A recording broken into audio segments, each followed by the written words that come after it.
A slider reverse lunge to single leg hinge weighted.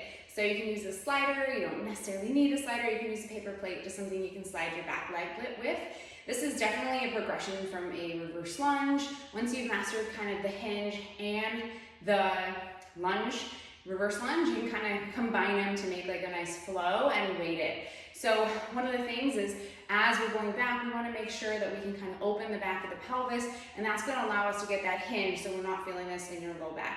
If you're feeling this in your low back, then we need to regress, we need to work on some booty opening and freeing up that sacrum to be able to move.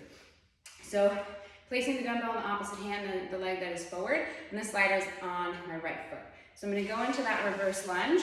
Remember, we don't need to go super far and extend through that low back. Just think about that reverse lunge, weight comes in the middle, and then I'm gonna keep my heel heavy, knee forward, as I transition into that single leg hinge position, and then I'm gonna come up. So from the side, you can see that reverse lunge, and then I'm gonna transition into that single leg hinge position, opening up the booty, and bring my leg up. Okay, so we have that reverse lunge, single leg hinge, and then come to stand. You should feel a lot of these hamstrings, these upper hamstrings. Heel stays heavy, knee goes forward. You might need to inch yourself up a little bit as you go into that hinge, and then drive through the heel. You're gonna feel this hamstring. I don't wanna feel just knee. Really sense and feel that hamstring. Whoops. Go into that reverse lunge. You're gonna come into that hinge position, and then you're gonna drive all the way up to stand. We don't wanna lock up the knee, okay?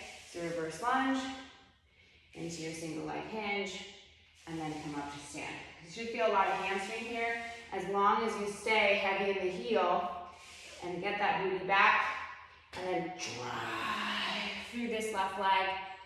You're gonna feel a lot of hamstring, a lot of glute. Reverse lunge, single leg hinge, and then drive up. You can also do this body weight. Sometimes the weight can kind of help counterbalance you, but I wouldn't go too heavy. This is a 15, and that in itself is pretty tough. So that's your slider reverse lunge to single leg hinge.